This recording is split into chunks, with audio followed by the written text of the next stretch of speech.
2009 সাল থেকে শুরু করে 2024 সালের জুলাই মাস পর্যন্ত বাংলাদেশের সবচাইতে নির্যাতিত দলের নাম হচ্ছে বাংলাদেশ জাতীয়তাবাদী দল বিএনপি।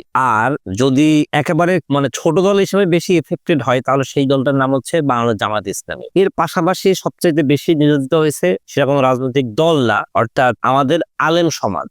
যখন জুলাই পরবর্তী একটা বড় অভ্যুত্থানের মাধ্যমে দেশের টোটাল প্রেক্ষাপট চেঞ্জ হয়ে গেছে, জুলুমকারীরা এই দেশ থেকে বিতাড়িত হয়েছে, সাধারণ জনগণের সর্বস্তরের বাধার মুখে পড়ে। এর পরবর্তীতে বাংলাদেশের চিত্রটা কেমন হয়েছে এইটা যদি আমরা একটু বিশ্লেষণ করি, আমার মনে হয় আমার বিশ্লেষণের সাথে এই সব বিষয়গুলো রকেট সায়েন্স বুঝতে হয় না, গ্রামের একজন সাধারণ লোক এটা বুঝেন। তবে আমি একটু তার প্রেক্ষাপট দিতেছি।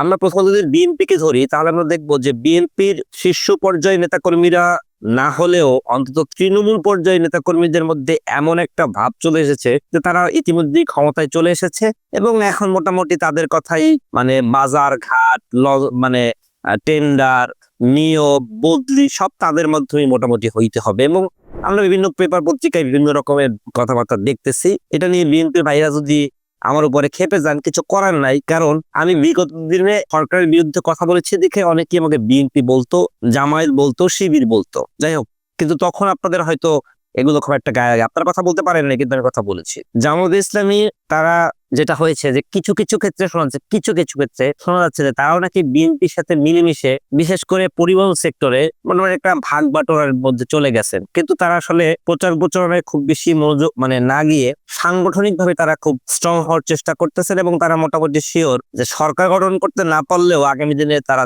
এই দেশের বিরোধী দল হবে। এরপরে যারা নির্যাতিত ছিল তারা হচ্ছে আমাদের আলেম সমাজ। এই আলেম সমাজটা কিন্তু সংখ্যায় প্রচুর পরিমাণে ছিল, কিন্তু যেহেতু তাদের রাজনৈতিক কোনো প্ল্যাটফর্ম ছিল না, হয়তো আপনারা অনেকেই বলবেন যে হেফাজত ইসলাম এই যে সংগঠনটা, হ্যাঁ ধরি সেইটা, কিন্তু এর বাইরেও অনেক আলেম হক কথা বলার কারণে যেই কথাগুলো সরকারের বিপক্ষে চলে গেছে সেজন্য অনেকেই সামাজিকভাবে পারিবারিকভাবে অনেকে রাষ্ট্রীয়ভাবে নিগৃহীত হয়েছে। কিন্তু বর্তমানে তাদের যে ভূমিকাটা সেটা কিন্তু অত্যন্ত প্রশংসনীয়, কারণ এই আলেম ওলামারা তারা যদি কোনো রাজনৈতিক দলের সাথে সম্পৃক্ত হয় সেটা তো নিষিদ্ধ না, বাংলাদেশের আইনে বা শরীয়ত সম্মত আইনে তো নিষিদ্ধ না, হতেই পারেন তারা বিভিন্ন ওয়াজ নসিহত মাহফিল বা মানুষকে ঠান্ডা মাথায় বুঝিয়ে, এই যে ধরেন কিছুদিন আগে ইসকন নিয়ে যেসব বিষয় হলো, তখন আমি অনেক ইমাম বা হুজুর বা মাওলানাদেরকে দেখেছি যে ধর্মীয় সম্প্রীতি রাখার জন্য তারা যথেষ্ট চেষ্টা করেছেন, আমাদের সাধারণ লোকজনকে বুঝিয়েছে। এখন প্রশ্ন আসতে পারে যে ভাই আপনি কি তাহলে কোন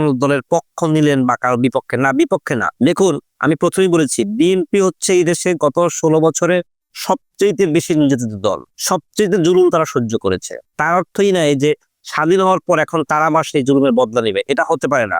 আমরা বিএনপির মতো এত মধ্যপন্থী উদার দলের কাছ থেকে এটা কখনই আশা করি না, জামায়াতের কাছ থেকেও আশা করি না, আলেমদের কাছ থেকেও আশা করি না। কিন্তু আপনারা যে যা কাজ এখন করছেন, মনে রাখবেন নির্বাচনের আগে এখন আর সেই আওয়ামী লীগ মার্কা নির্বাচন হবে না। নির্বাচনের সময় আপনাদেরকে প্রত্যেককে কিন্তু এর পদ্মান ফিরিয়ে দেওয়া হবে। অতএব যার ভুলগুলো যে যেখানে আছেন সেখান থেকে সংশোধন করে আসুন, আমরা সবাই মিলে একটি সুখী সমৃদ্ধ বাংলাদেশ গড়ি, যে বাংলাদেশ হবে সারা বিশ্বের দরবারে একটি মডেল। ধন্যবাদ সবাইকে।